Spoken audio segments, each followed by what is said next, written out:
kiss. It's the climax of every romance movie. It's the symbol of love, intimacy, and connection. But if you were to pause this movie and ask a doctor in 1910 about the hygiene of a kiss, they would have shrugged. In the early 20th century, people didn't worry about fresh breath.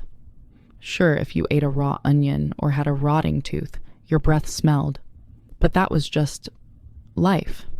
It wasn't a moral failing. It certainly wasn't a medical condition.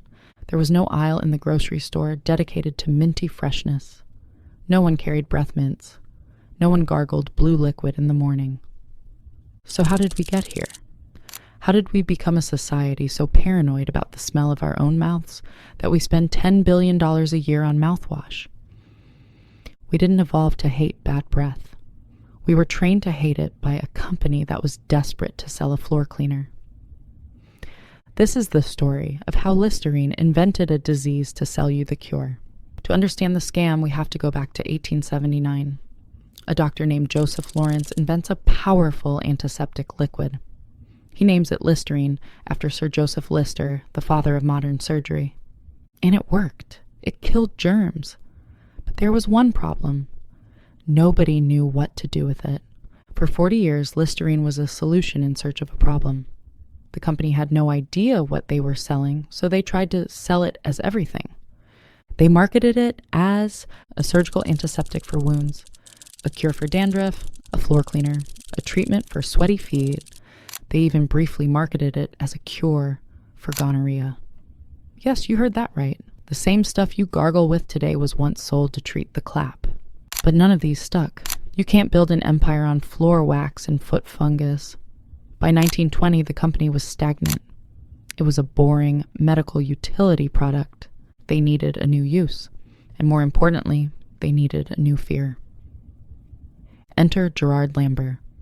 He was the son of the company owner, and he was a marketing genius, or a sociopath, depending on how you look at it. The legend goes that Gerard was meeting with the company chemist, asking what else this liquid could do. The chemist mentioned that it killed germs in the mouth that caused chronic halitosis.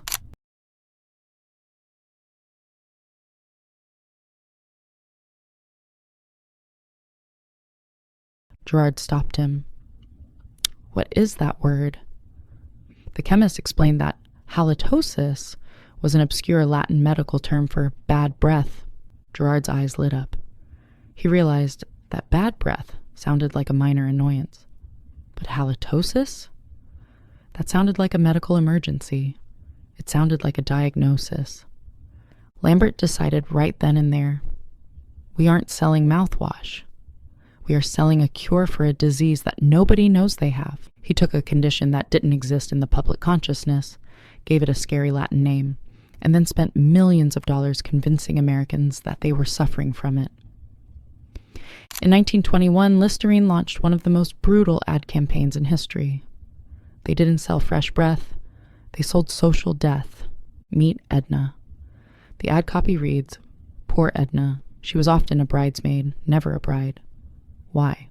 Was she mean? Was she ugly? No. She was beautiful and charming.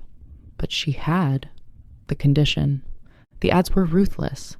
They told women that their friends were talking about them behind their backs. They told men that they were losing promotions because of their breath. One ad featured a woman looking at her husband, thinking, "He used to be so romantic. Now he turns away." They created a culture of paranoia. You couldn't smell your own breath, a convenient biological fact, so you never knew if you were infected. The only way to be safe? Gargle twice a day. They turned breath into a binary status. You were either clean, Listerine user, or dirty, social pariah. The results were insane. In 1921, Listerine's revenue was about $100,000. By 1927, just 6 years later, it was over $4 million.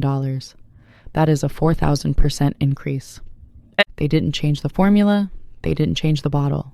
They just changed the story. And here's the kicker. The product hurt. Listerine in the 1920s was harsh. It stung. It burned. But Lambert leaned into that too.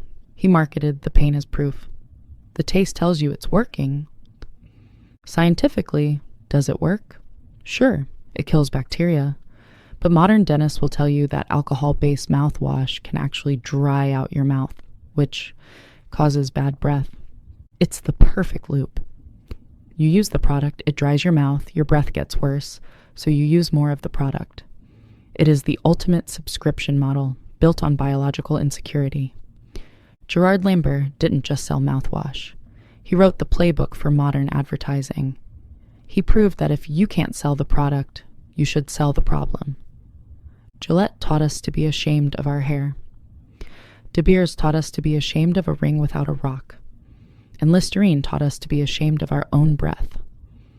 We walk through life trying to scrub, shave, and gargle away our humanity, paying a tax to these corporations just to feel normal. So the next time you feel that sting of blue liquid in the morning, just remember, you aren't curing a disease. You're just cleaning the floor. This is the history of advertising. When you peel back the layers, you realize that so much of our modern reality, from the engagement ring on your finger, to the cereal in your bowl, to the razor in your shower, was architected in a boardroom 100 years ago by a group of men who just needed to move more units. And that's why we're breaking down the history of advertising and how it built the modern world, one insecurity at a time.